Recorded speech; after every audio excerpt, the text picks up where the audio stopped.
come from the word Barangay because of its shape in nature and in culture. It was inhabited by the Mataqueños due to its lost forest and the plains and productive valleys. Di may sa bukel ket napatay kay di manalon ng Ilocano, dahil di mamangted biyag kanyanan, di pamilyanan, ken di makilan na nga daga.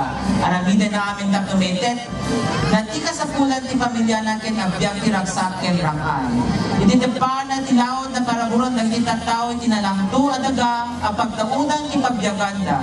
Idibigbigan na sapa, mapanday di tagtalon tapno agra epen o agani.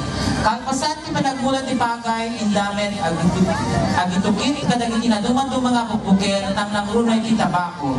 As they engage themselves in tobacco planting, they also engage themselves in Panag-Abuos. The activity of getting ahead with the weaver and from their nests increase is a relaxing, rewarding activity for some. For them, it is an activity which could augment family income.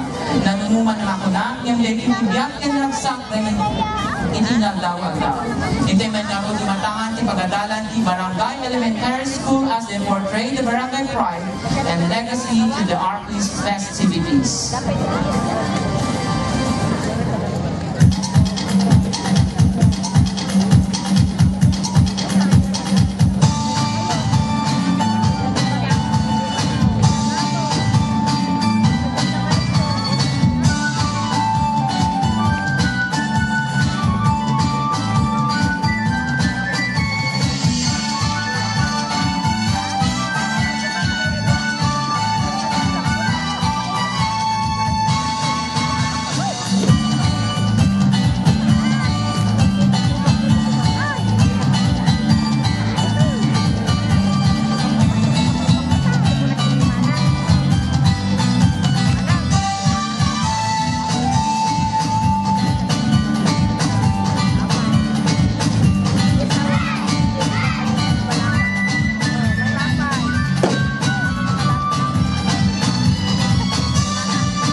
gentlemen, the pupils of Barbarangay Elementary School with their school head, Mr. Joseph Romel Andres, the PTA President, Mr.